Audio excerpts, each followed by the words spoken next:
Hey there, and welcome to this session on how to become a successful entrepreneur. So here's the thing.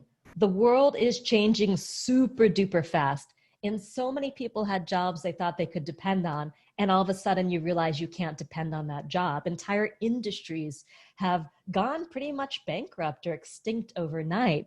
From the taxi cab industry, the hotel industry is in trouble, physical real world education is in trouble. And so many people around the world are thinking about, well, what could I do instead?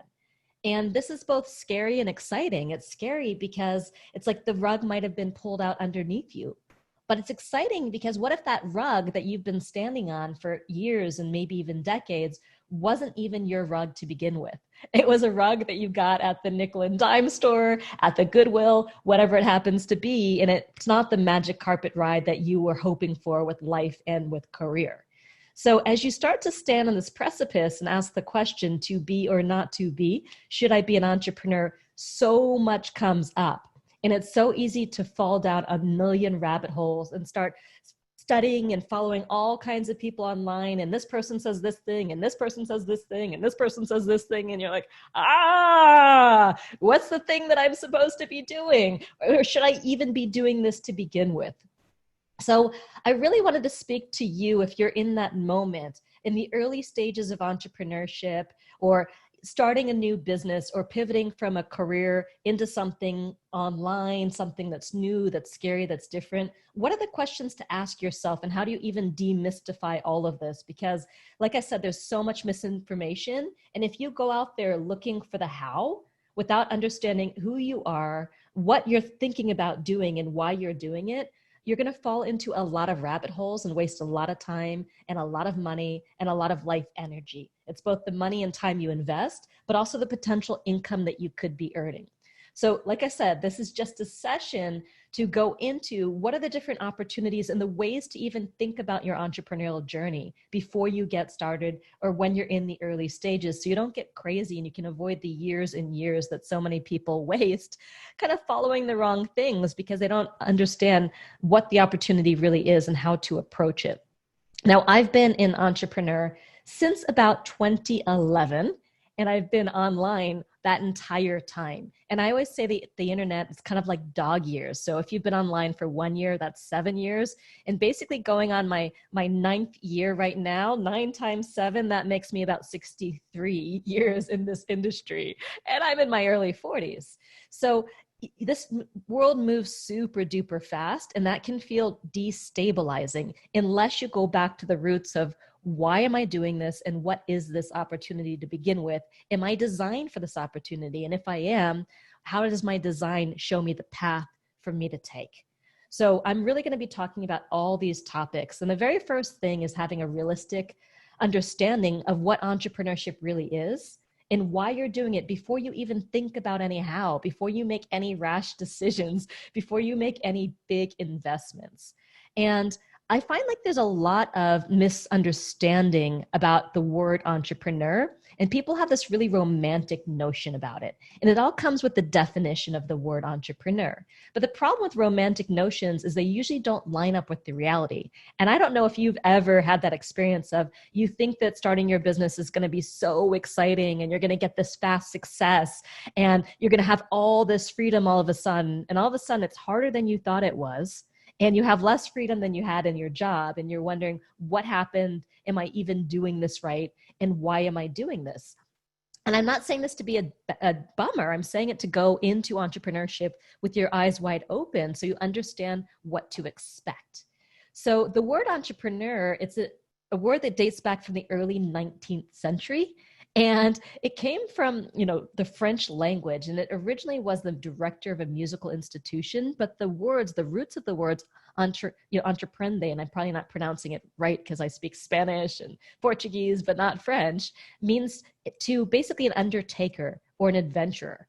And so it's gotten this whole mystique and this whole idea that it's going to be this huge, romantic, exciting adventure, kind of like falling in love. And there are aspects of this. I mean, I never know what's going to happen day to day.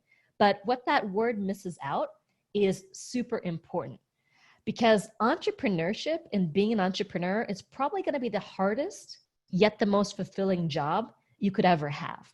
And I think when you don't see entrepreneurship as having a job, then you can overlook what it takes to be successful as an entrepreneur.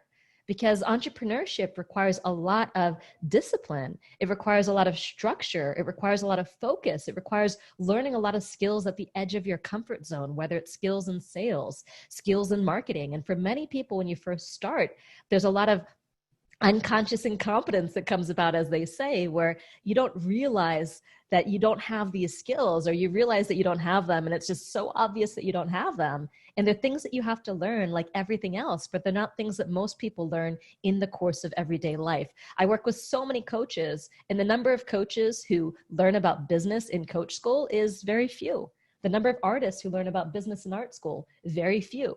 Very few people learn about business and what it takes to earn money and make a difference in your life in school. It's something that a lot of time is self-taught, but there's a danger in everything being self-taught, because entrepreneurship in business, like everything else, is something that can be learned through proven models. So I think this definition of the word entrepreneur leads so many people down the wrong path, or has so many people start a business with these ideas of pina coladas on the beach and the lifestyle, laptop lifestyle. And you can have that, but it's only a piece of the story. So I prefer to call myself a business owner. I'm someone who owns a business. I'm someone who's in business. And I'm a kind of person that's willing to do the things that a business owner would be willing to do. Now, I still have the romance, but there's so much more to it. And I think that's part of the reason why the Western notions of romance are so damaging too, is everybody expects their partner, their husband, their wife, whatever it happens to be, to fulfill everything for them. Like to give them everything that they possibly could need in their lives from a single person. And a lot of people feel the same way for entrepreneurship, as they go into it with that romantic attitude of, my business is going to give you everything that you need. And your business is not your boyfriend or your girlfriend. It can't give you everything that you need. And I was talking to my friend Suzanne Evans, who's been in this field about as long as anybody else. She's been in it maybe 15, 20 years, and remember, dog years, right? And I said, well, how have you managed to survive for so long? Because I see so many people at the 5 to 10 year mark start to burn out. And she said, Marisa, it's because I don't expect my business to provide everything for me. I have outside interests. I spend time with my family. I cultivate like an interest in, travel and cooking and all these other things. And so many people think their business is everything. But once you understand that your business is not your boyfriend, it's not your girlfriend, also your business is not you. There's so much self-identification with building a business that expresses who you are. And so your business is an expression of who you are, but it is not who you are. And the good news about that is that every no that you get, no thank you, nope, don't want it, it can feel like a personal rejection when you intermingle your business with yourself and you think that your business is you. So you want to disentangle these two things. You want to disentangle yourself from your business. So when you start to learn marketing and sales and you have people say no, it's not like this personal rejection where you feel terrible because someone just told you no. And then it brings up all the childhood stuff of being not enough or rejection or abandonment or whatever it happens to be. So when you can understand this is you and this is your business and they're related, but they're not the same thing, it's this gigantic liberation. But just a part of that understanding is like, just like you need oxygen and food and air to survive, your business needs money to survive. Your business needs systems, structure to survive, sales, marketing, products. You don't have a business without products and marketing. And so many people think they can go into business by starting like a LLC or an S Corp and a website, but they have no products and they have no marketing. And so they're not making any money because they think this business is about expressing who they are. So they spend all this time creating the trappings of being in business, the business card, the website, the LLC, versus creating the products and the marketing. And that's really the bread and the butter of your business. So that's the thing that you should focus on first, not all that other stuff. It's the bread and the butter. It's the products and the marketing. Until someone hands you $1, you don't have a business. And I would say that when someone hands you $1, that could be a lucky accident. When someone hands you $2, maybe that's a coincidence. But then when you have someone buy a third time, a third person, you're starting to have a proven model. So really, business is a proven model where you can make money time and time again through products and offers that you know how to market that get results for people. That's really what a business is.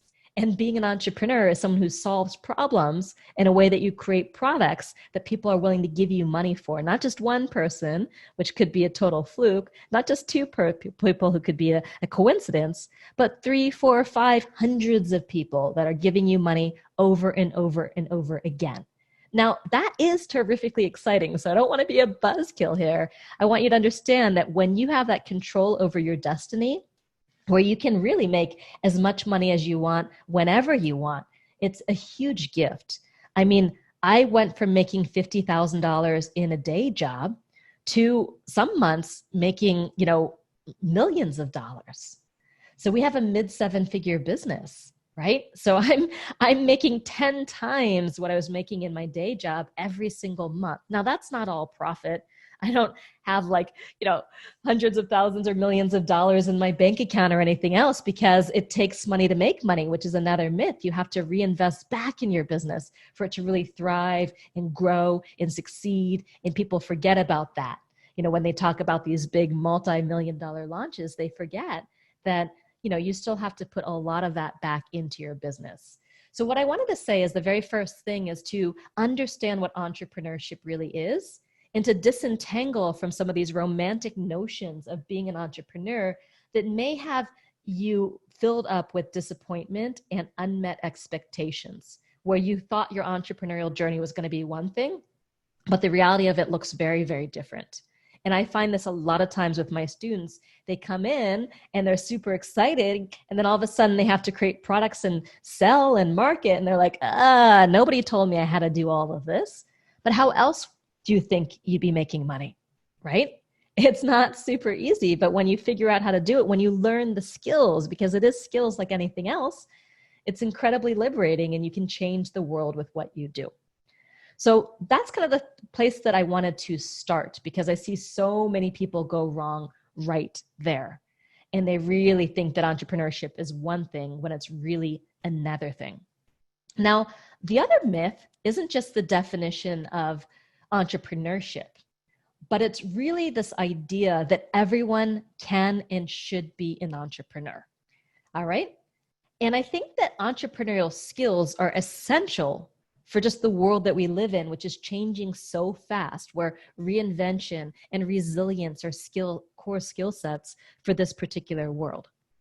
However, not everybody has the internal motivation to be able to create the structure and the discipline for themselves, to show up every single day to their business like you would show up to a job. And I know that many people might be familiar with the work of Gretchen Rubin, but she wrote a book called The Four Tendencies. And that there are 4 tendencies which are based on how we meet expectations.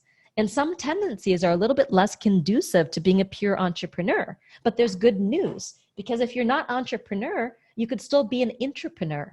And an intrapreneur is someone who's got entrepreneurial skills. They have the resourcefulness, but they do better within somebody else's structure or system.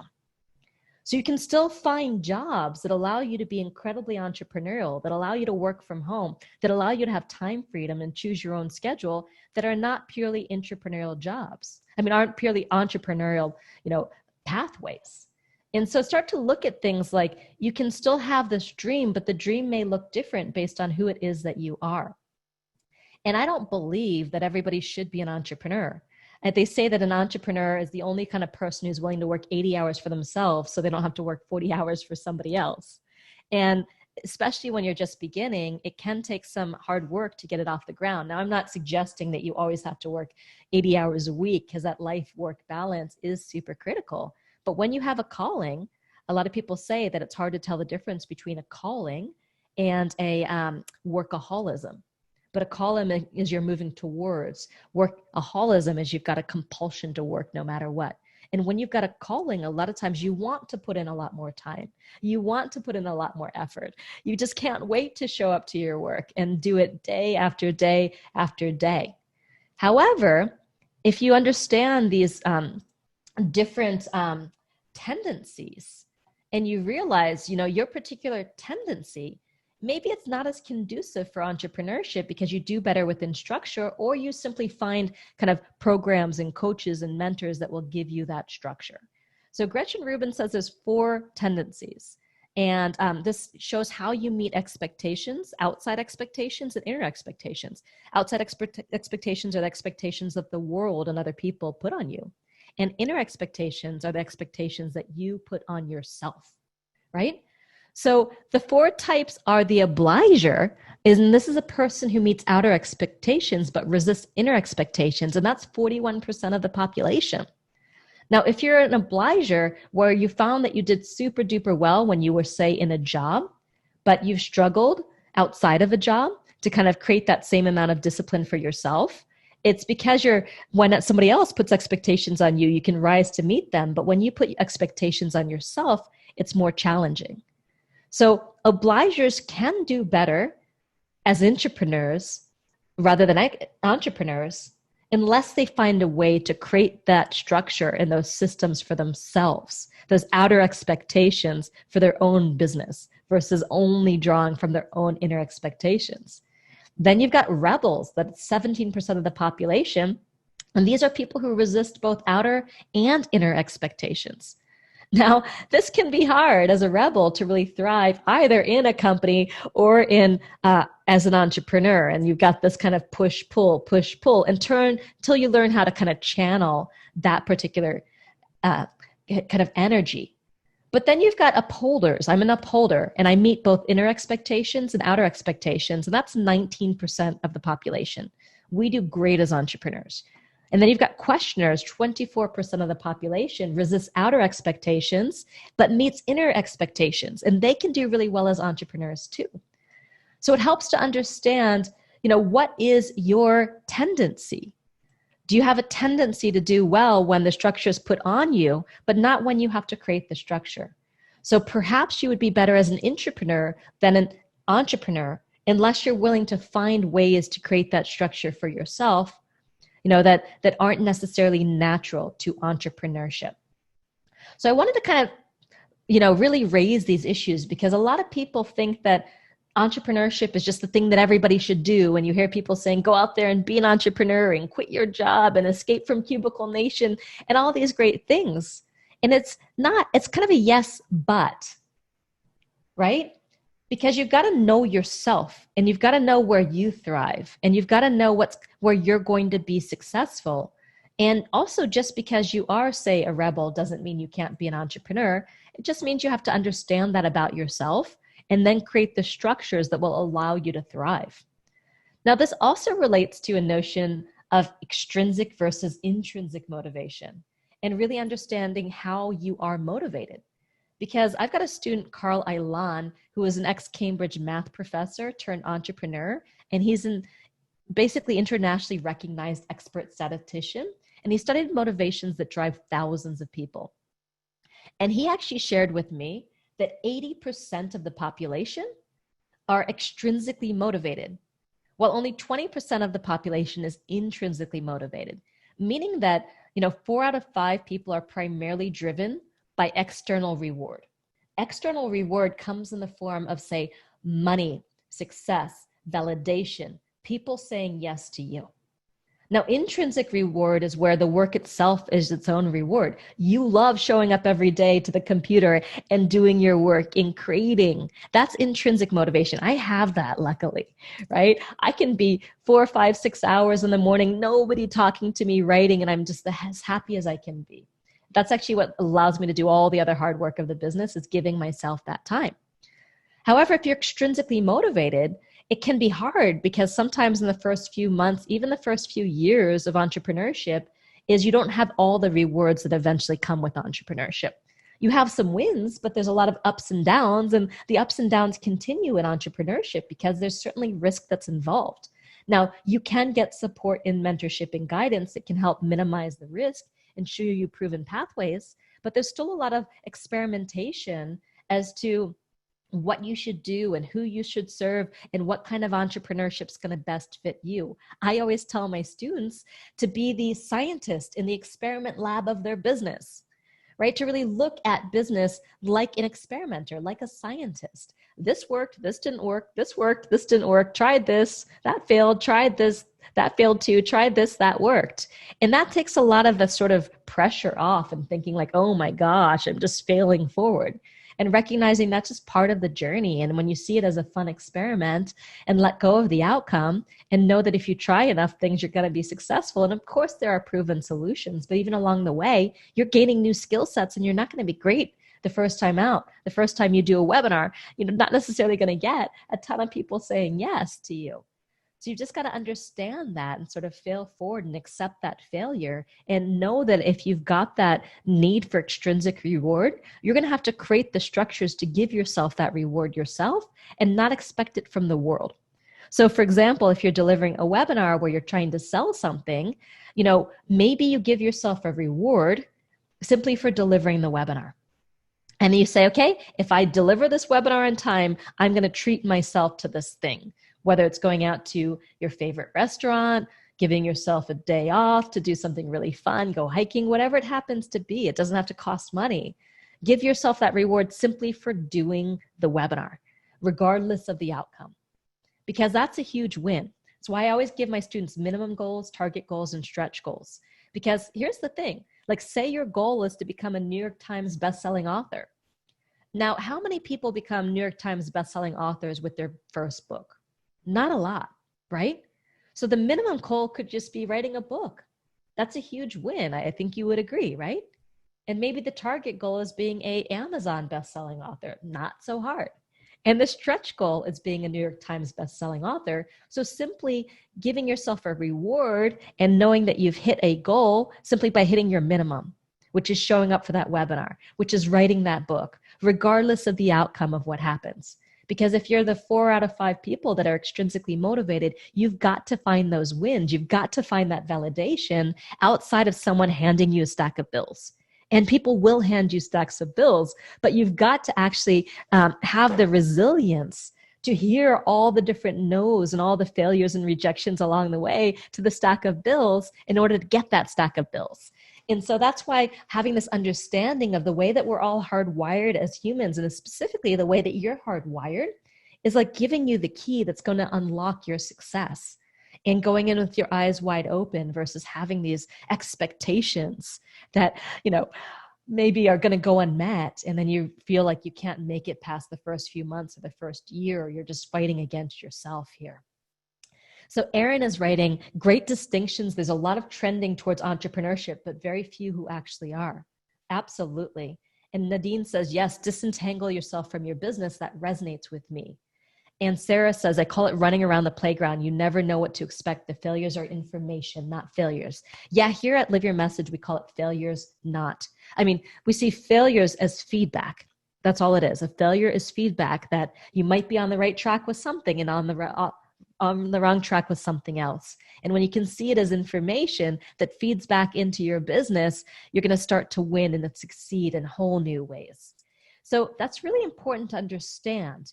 Are you more entrepreneurial? Are you more intrapreneurial? Are you more extrinsically motivated? Are you more extrinsically motivated? And then based on that, the entrepreneurial and the intrinsically motivated, it's more naturally an entrepreneur, but that doesn't mean you can't be an entrepreneur if you struggle to meet inner expectations or you're extrinsically motivated. It just means you have to learn how to hack yourself and your own biology and your own hard wiring to be successful and start to build these expectations and build this resilience. So we covered so far already having a realistic understanding of what entrepreneurship is. And we also covered a few of the myths of being an entrepreneur, and including the myth of everyone can and should be an entrepreneur, right? And I see someone's asking, if someone really dislikes marketing but loves what they do, does it make sense to hire someone else to do the marketing? Now, that's a really great question. And I see so many people run into trouble by trying to hire everybody to do things for them versus learning them yourself. So here's the thing. If you understand nothing about finances and you go to a bookkeeper or an accountant, at the end of the day, you could run into trouble. Actually, the very first time I did my own taxes, I went to this cheap accountant and he got me audited basically because I didn't understand what he was doing. I didn't have that discretion. You take your car to the mechanic. You don't understand anything about your car and you just believe everything that they say. And before you know it, you've got thousands of dollars in bills. If you don't understand the core skill sets of running a business, which is course creation, sales, and marketing, and you expect somebody else to come in and be able to do it all for you. I mean, on occasion that happens, but a lot of times what happens is people get taken to the cleaners because they don't understand what's happening. They don't know what to ask for. They don't know whether what's being done is good or not good or aligned with you or not aligned with you. But the reason most people dislike marketing is a misunderstanding of what marketing actually is. So most people think marketing is about selling your products and services. But the truth is that marketing is creating the attitudes, beliefs, and conditions someone needs to make a change in their life, to say yes. And that first yes enables people to come in with motivation to do the work or follow through. And so when you understand that, marketing is not something to dislike. It's exposing 10, 20, 30 times more people to your message than the people who will ever work with you or buy your products or services. So like I said, marketing is creating the attitudes, beliefs, and conditions someone needs to make a change in their life that they want, but they haven't been able to say yes to on their own. So when you're marketing, you're basically helping people create those attitudes and those beliefs about themselves, right? The conditions they need to say yes to whatever transformation it is that you're offering. And when you understand that's what marketing really is, it all of a sudden becomes a lot more exciting to do because you realize you can do marketing and sales as service versus marketing and sales as manipulation, which is what most people do. Marketing and sales are tools, just like everything else is a tool. And when you see it as a tool, you can use it for good or for evil. You know, you can use a hammer to build a house or you can use a hammer to kill somebody, right?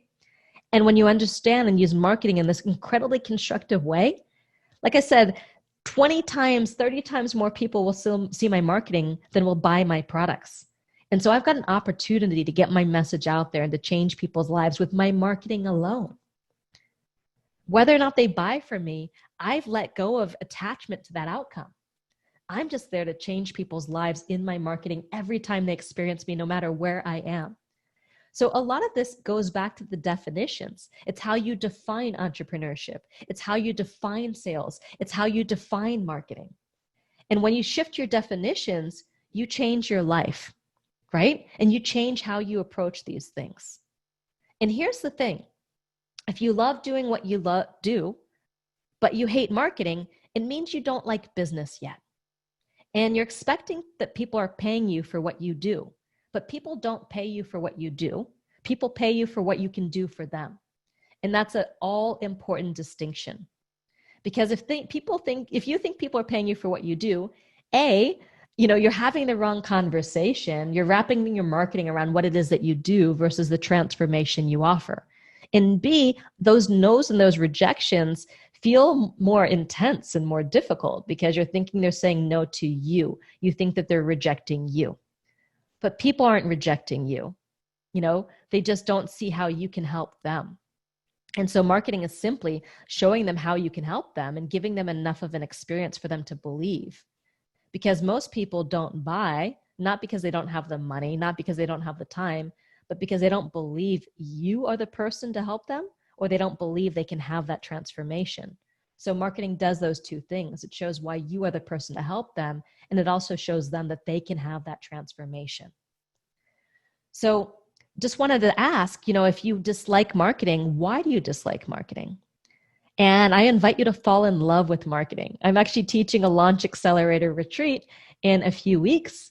And the first half day is all about falling in love with marketing and doing all kinds of exercise related to falling in love with marketing, because mindset is one of the huge reasons people do not succeed in business, because you can only take people and you can only take your business as far as you've taken yourself. So I think that there's some inquiry there for you to do in terms of what is it that you're resisting? And a lot of times people are waiting for everybody else to recognize how awesome they are at what they do and just hand them money without doing that work, and not realizing that without marketing, you don't get commitment. Without commitment, there can be no transformation. So it's just an essential part of the process. And when you learn to love marketing, everything becomes possible. And I think that part of the challenge is that marketing can be scary. It feels like you're putting yourself out there. And the number of people who think that business success is just putting themselves out there is huge. But that's not necessarily true, because there's more than just putting yourself out there. And the reason people don't put themselves out there is because they start telling stories based on the emotions that they're feeling. So one of the things you've got to learn how to do is to write new stories for yourself as an entrepreneur. Because here's the thing, if you imagine that, you are at the Olympics and you've been training for years, if not decades, to be there at the Olympics, and you've got all of these people about to start a race in the starting blocks. Now, every single one of them is feeling intense emotions, right? Fear, like all kinds of things are coming up in your body. And emotions are the physical, they're almost automatic sensations that you feel in these times of pressure. But feelings are the mental story, the interpretation you tell yourself about the emotions after you feel them. So the champion, the gold medalist, is telling themselves with all this emotion and this fear running through this body is like, yes, it's on, it's time, it's going to be a great race, I'm going to do it, I'm going to win. That's what they're telling themselves about all these uncomfortable sensations, right? This is my body getting ready to win. Now, the person who loses is telling like, holy shit, what if I don't win? I've spent so long preparing. Oh my God. They're telling a disempowering story. So every entrepreneur has to do sales and marketing. You're not going to find the magic hire that's going to take that all 100% off your plate. If you do, it might be 5 years into your entrepreneurial journey once you've got a lot of money at your disposal. I still do a lot of marketing every single day. I've learned to fall in love with it. But what story are you telling about the physical sensations and the discomfort that you're feeling around marketing? Because it's not comfortable for me when I step on stage and I've got hundreds of people in the audience and I make 40% of my revenue that moment when I step on stage, and COVID hits and I'm not necessarily even sure how many people are going to come and I lose half my audience overnight. That's a lot of discomfort. It's not comfortable when I turn on a webinar and I've got 1,000 people on the line and I'm going to try to sell my product to this audience. I'm like, it's a lot of pressure. So all of these things are not comfortable. But if the story I'm telling is I'm going to bomb, I'm not comfortable, whatever it happens to be, it's a very disempowering story. But when I start to change the feelings of like, ooh, I'm uncomfortable, it means I'm about to make a bunch of money, right? Then all of a sudden, you've got the feelings, the mindset of a winner. Because what comes first? Is it the entrepreneur? Is it the millionaire? Or is it the millionaire mindset? Is it the millionaire or the millionaire mindset? What comes first? What do you think? The mindset. Yes. So you've got to cultivate that millionaire mindset. And that millionaire mindset means believing things are possible that other people don't necessarily believe. And this is where what I call Faustian bargains come in. A lot of us hold ourselves back because we have these Faustian bargains. And many of you know the character of Faust, who sells his soul to the devil in exchange for money and everything else. And so often we think we have to sell our soul, or people who are successful are rich, they're sellouts. And there's a difference between understanding, in some ways, what I call how to play the game, and what the rules of the game are, and being a sellout. So let me give you an example. To be successful on search engines like Google, you have to give Google what Google wants. To be successful on Instagram, you have to give Instagram what Instagram wants. To be successful on Facebook, you have to give Facebook what Facebook wants. And the same goes on YouTube. Now, if you're not willing to play those games, you'll never be able to win on those platforms. So that's understanding the game and deciding what games are you willing to play. And it's such an important part of being an entrepreneur. That doesn't make you a sellout. It means that you understand what it takes to be successful in that particular channel, and you're willing to do it. You're willing to play that game. And it doesn't mean you're going to play all the games. I've decided pretty much that I'm not going to play the game of TikTok, right? Because I'm not willing to play by those rules of these instant dopamine hit, dopamine hit, dopamine hit, dopamine hit. I'm a lot more of like a deeper, richer kind of person. So I'd rather play the game of YouTube, which is long form content where people are going there to learn something versus going there for a dopamine hit. So you understand what games you're willing to play and the games that you want to play and what games you're not willing to play. And that doesn't make you a sellout. It makes you someone who understands what it takes to succeed doing something and is willing to do it. Because the payoff is more than the kind of the challenge or the thing that's not quite so comfortable.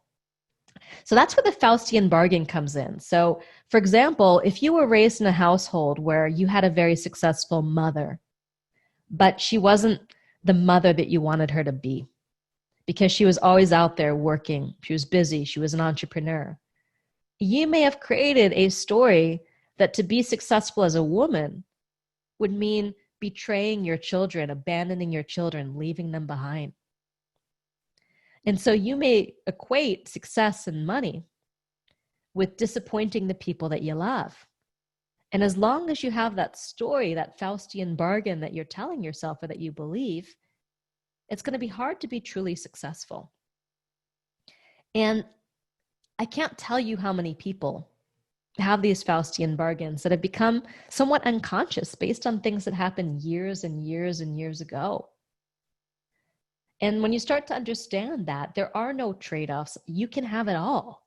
And I don't say that necessarily just from a privileged, perspective of being an American, being, or any of that. I say that because if you don't believe and you decide you refuse to make certain trade-offs, you can have a happy marriage.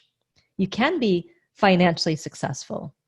You can have a close relationship with your family. And those are all the things that hold people back because they think it's a compromise. They think it's a sellout. They don't want to play the rules of the game. And I get it. There's a part of me that sometimes challenges these things. But I find that the payoff, not just for me as an individual, but for the impact I can make in the world is worth it. And a lot of that mindset too is looking at, not just what do you have to gain, but what do you have to give? And when I make when I make my business about my fears, when I'm looking at my own self-doubt, my own inner critic, my own discomfort, my own fatigue of being tired of stretching and challenging and being outside of my comfort zone, then I'm kind of putting my own needs above this greater potential. And honestly, a lot of times I might be uncomfortable, but when I push through that discomfort and I'm just with that discomfort, the only way out is through. On the other side of that is huge impact for so many people in the world. And that's worth it for me. So not to focus on what I have to gain, but on what I have to give, and to not even do it all for myself. And when I don't do it all for myself, then I'm not limited by my own fears and my own self-judgment and my own doubts. I can see that bigger motivating reason why. And that's hugely, hugely helpful, right? So those are some things to think about as you're starting this. Now, the other thing to really think about is not only the mindset, it's the definition of entrepreneurship. It's how you approach the core activities of having a business like sales and marketing. But it's also about the overall habits that you create, especially if you are one of the tendencies that doesn't tend to meet inner expectations, is you've got to create certain routines and disciplines based on who you are and how you thrive, when you are most productive. I've got a creative director who's on our team who's most productive at night. We have calls a lot of times at midnight her time. She's based in the UK. Now I'm most productive at like 7 a.m, right? The opposite sort of schedule. And making sure you create the sort of boundaries around your schedule and your time where you're showing up to your business like you would show up to a job, where you've got a time and a space for it. You see, I have this environment in which I do my business and it feels good. I want to come in here every single day. I close my door and I've got this door hanger, and I should show you this door hanger really quickly.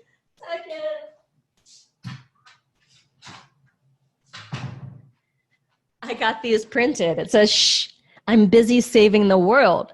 So my husband knows if my door is closed and this door hanger is on my door, I'm not to be interrupted because I'm up to some very, very big things. And having those boundaries with your family, with your kids, so they understand that you need this time to work on your business, right? And just like your business needs money to survive, it needs products, it needs marketing to survive, right? That's super important. All right. To kind of create those sorts of boundaries. I see Sarah writes, I have huge fears when I invited a very influential person in my community who's older than my mother to join my course. She ended up joining and treating her 3 daughters to it after the first class because she was so inspired. Glad I pushed through that fear. That's an example of what happens is a lot of people are afraid to say market on Facebook. Well, my mom is on Facebook. My dad is on Facebook. My family's on Facebook. My grandma's on Facebook. What are they going to think that I'm selling this thing? Am I going to be seen as one of those people? But you know what? So often, the people that you love, the people that know you are the first people who are going to want to buy from you, right? They're going to be the first people in. So you cannot ever know who's going to be the right fit customer for you. And a lot of times when you judge someone as they're a fit, they're not a fit, they're a fit, they're not a fit, it's you kind of assuming that you know what's best for them versus them knowing what's best for themselves. So this is super important to create those kinds of routines for yourself. And they're not just routines in your habit, like what times of day do you do what kinds of activities? For me, from about 6:30 to 11:30, 7, 8, 9, 10, 11, like 4 or 5 hours in the morning, I do my writing and I do my creative work and nobody bothers me. And then in the afternoon, I do all my phone calls and my teaching and my training based on my rhythms.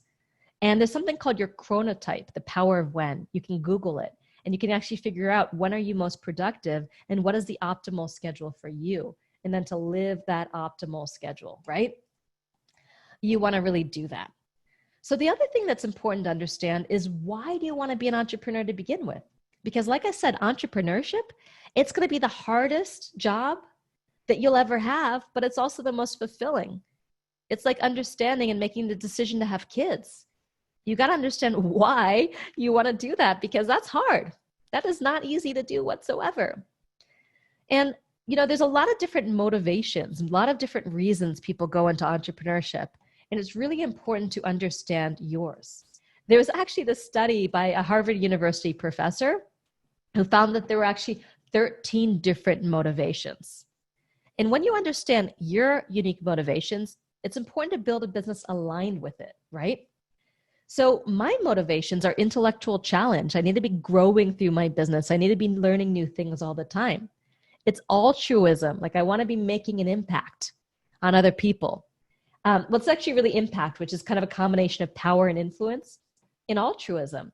And for me, I need this autonomy as well. Like I don't like it when people tell me what to do. I want to be able to make my own decisions, live my own life, have that autonomy.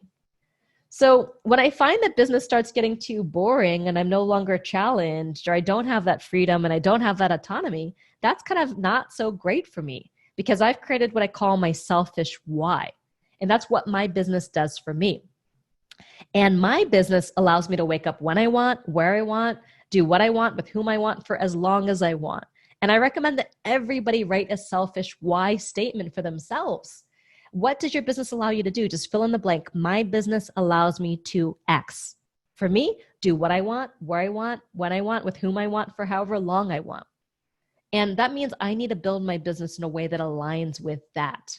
Because that plays in to my intellectual challenge, my desire for, autonomy, my desire to have impact, right? So you really want to think about that. You really want to kind of play into that. It's super important to understand what are you getting, what you have to gain.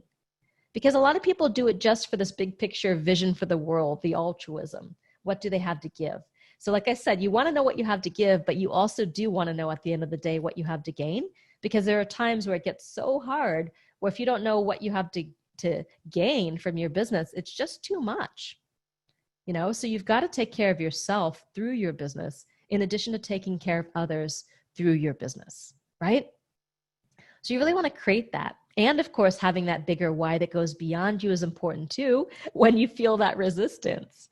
And that's where your altruistic why comes in, what I call your altruistic why.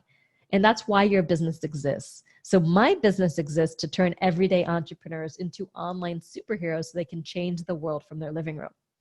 I really love to help people step into that greater version of who they are, because I believe that entrepreneurship is one of the greatest forces for personal growth and change on the planet. So when I get to light entrepreneurs up and help them step into the greatness and change the world while they're doing it, that's a big why for me. That really, really helps, right? It's kind of what I want to do. All right. So really thinking about why you're going into entrepreneurship, why you want to do it, and what it really is. And once you have that, you have the right definitions. You understand the what, you understand the why, you understand whether you're more entrepreneurial or intrapreneurial, you understand whether you're more extrinsically motivated or extrinsically motivated. You start to develop the mindset where you're training your feelings and writing a new story about what they mean. You understand whether you have any Faustian bargains or fears that are holding you back from stepping forward into being an entrepreneur. You're creating the habits.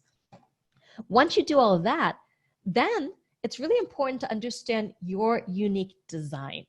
So a lot of people say that success leaves clues, and that's absolutely true. However, the way that you build your business may be different from everybody else. So I am such a fan of what I call flow mapping, and we do it for all of our teammates, which is understanding your unique design. And flow mapping is essentially the intersection of all the different kinds of personality profiling, things like, wealth dynamics, Kolbe, Myers-Briggs, human design. And we do this for our entire team. And it's super duper helpful. I would show you the whole flow map, but it's confidential information for some of our team members, right? So let me see if I can do it where I can hide everybody else's, but just show mine. So you can see mine really quickly, because I can't. Let me see. Hide. Yes. Okay. I hid everybody else's. So let me go ahead and show you some of this and what this information means and why we actually, for all of the students who come into our mentorship program, we do flow mapping with them with the Kolbe and the wealth dynamics. And we're starting to coach people differently based on their unique design, because you've got to build a business around your strengths, your skills, as well as your weaknesses, understanding what those are, your blind spots, also your unique pace. You build a business differently in your 30s than you would in your 60s. I have students in their 80s who are in my mentorship programs, and I've got students in their 20s. And we have to coach them differently because their pace is going to be different. Also, their pace is different based on, say, their Kolbe scores, some of these personality assessments. So it's super important to kind of understand that, right? And understand your unique design and build a business aligned with it. So this is my flow mapping, and I'm probably sharing a lot of personal information here for those of you who know it, right? And here's the thing. So I've got my Myers-Briggs. My Myers-Briggs means that I'm an ENTP, right? And this is actually very not common for women, which means I'm an extrovert, intuitive, thinker, and perceiver. Now, something like 80% of women are feelers and not thinkers. And that also means that I've been misunderstood by other women my entire life, but a lot of great CEO women are ENTPs, but we're also the kind of women that get called bitches and things like that because people misunderstand our thinking orientation as not being sensitive or, empathetic, but that's not true. We're just, using a different facility in our brains. Now, the other thing about this, I've got to hide my screen for a second before I show it so I don't give away any of the people's personal information here. But you actually understand your flow zone when you understand your Myers-Briggs. So going back to this is showing my flow zone, understanding as an extrovert and an intuitive, a thinker, and a perceiver, I've got a very specific set of gifts. This is the car model of the Myers-Briggs. And it means what's in the driver's seat of my car, what's in the passenger seat, what's in the 10-year-old, and what's in the 3-year-old. So my driver is exploration and my co-pilot is accuracy. So a lot of times your genius zone, your flow state, is a combination of your driver and your co-pilot. So I am great when I show up and I'm coaching people live on the spot, because that's where I'm exploring, but I can explore with a great level of accuracy and ideate and create solutions on the fly.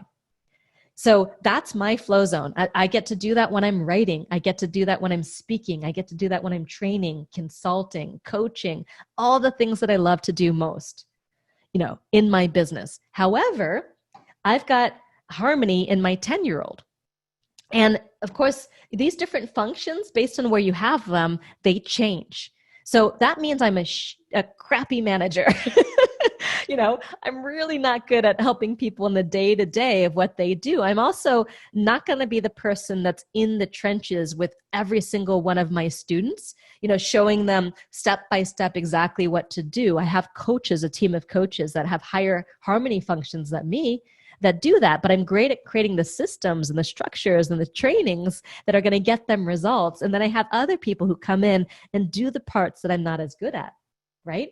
So when you understand that, you can only do things in your 10-year-old for about 1 to 2 hours a day. So when I'm on meetings for hours and hours and hours, by the end of it, I start to get a little cranky. And your memory, just FYI, you want to be able to do for about 20 to 30 minutes a day. This means in times of stress, if I just go and lay on the couch in a blanket or read a book, I will be happy. I'll go back to myself. That's kind of having memory in the 3-year-old.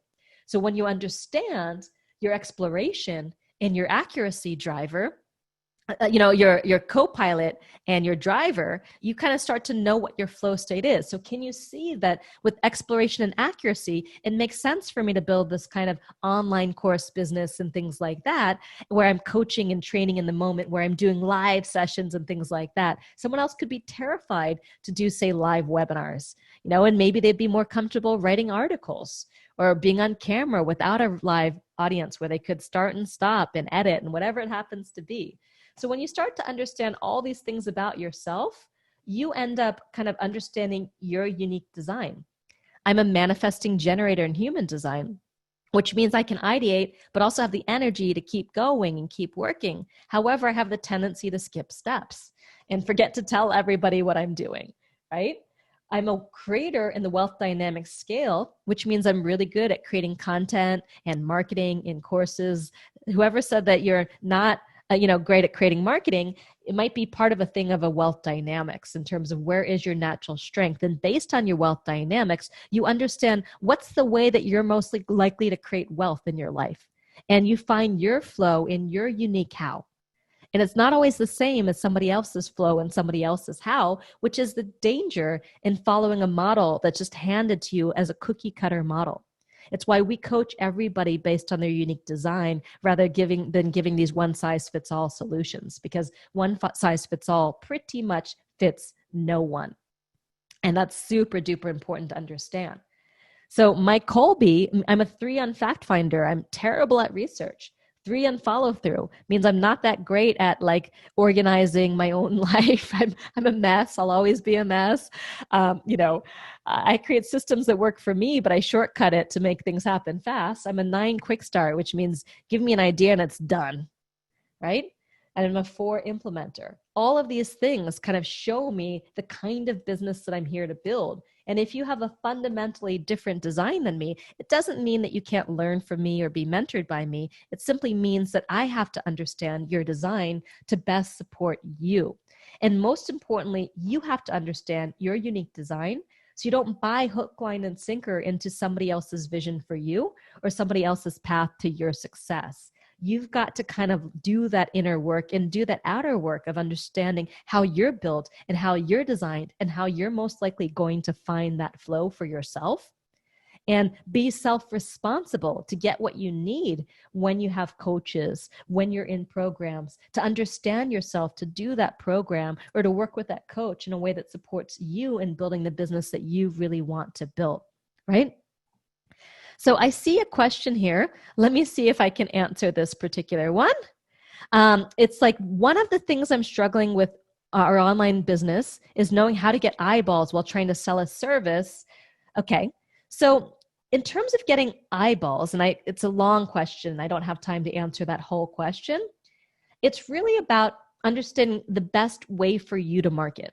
We had a question earlier about, do I really have to market? Can I find someone to do all the marketing for me? And the answer is find the way that you market most naturally.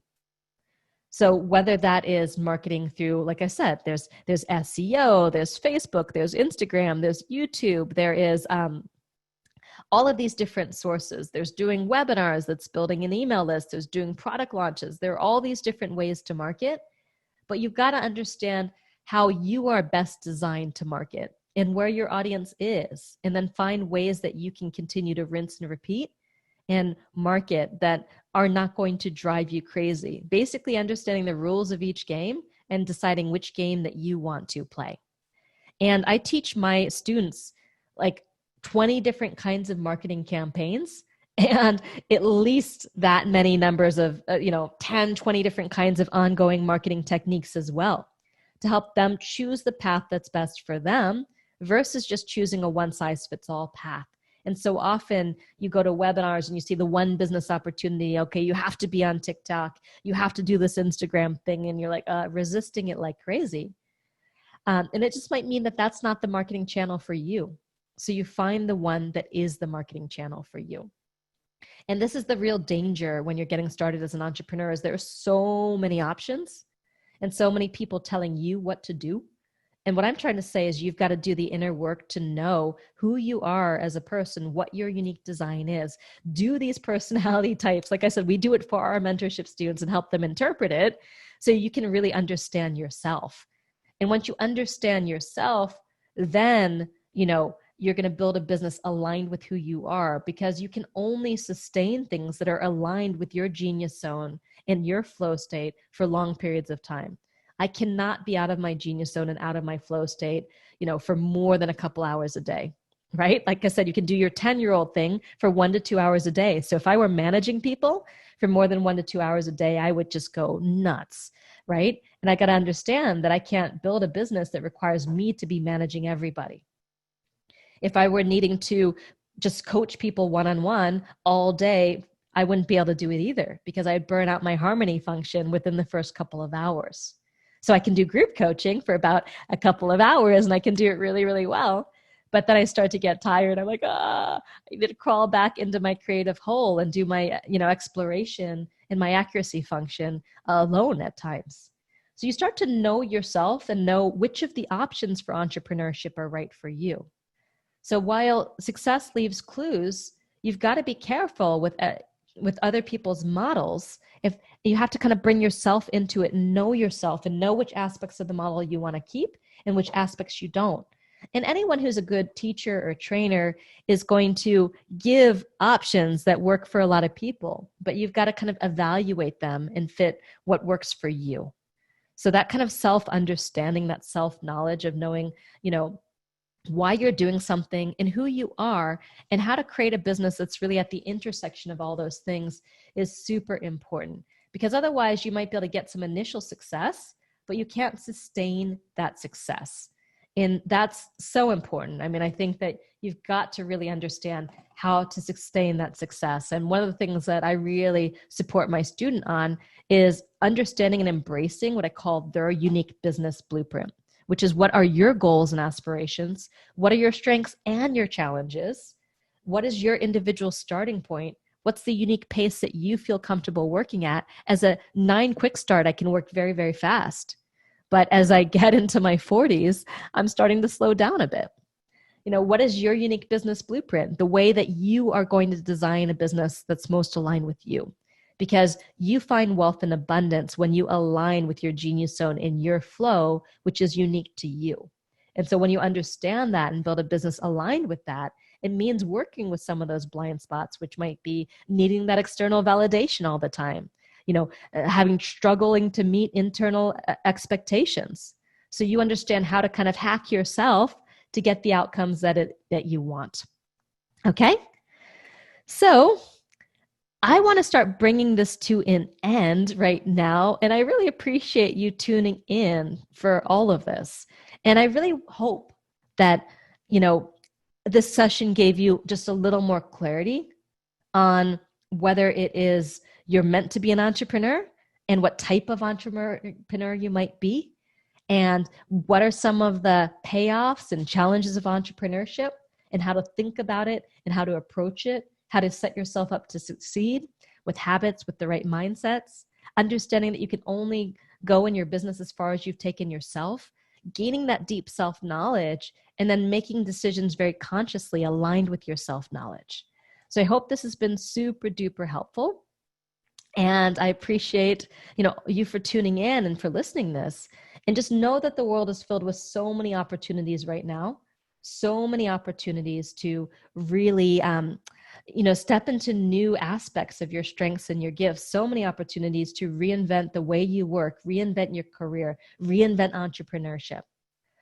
And it can be challenging in the face of so much change to really find your way and find your path. And when there's so many opportunities and options out there, it can be tricky to know which one is yours. And I get that that's hard. And it's also worthwhile. As Sigmund Freud said, love and work are the keys to happiness. And I believe that what you do every single day is such a huge part of your happiness and your fulfillment in life.